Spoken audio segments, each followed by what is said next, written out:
2025 IPL একেবারেই ভালো কাটেনি কলকাতা নাইট রাইডার্সের। মাত্র 5টি ম্যাচ জিতেছে, 7টিতে হেরেছে এবং 2টি ম্যাচ পরিত্যক্ত হয়েছে বৃষ্টির জন্য।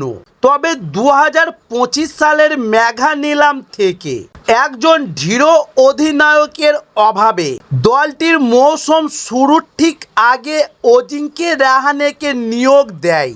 তবে রাহানের অভিজ্ঞতা থাকা সত্ত্বেও কে আর গতি খুঁজে পেতে ব্যর্থ হয়েছিল এবং অনেকেই বিশ্বাস করেন যে অধিনায়কতার সিদ্ধান্তটি চাপের মধ্যেই নিতে হয়েছিল কে আর কে। তবে এবার 2026 আইপিএলের দিকে ফ্র্যাঞ্চাইজিটি নিলামে আরও দীর্ঘমেয়াদী নেতৃত্বের বিকল্প খুঁজবে বলে আশা করা হচ্ছে।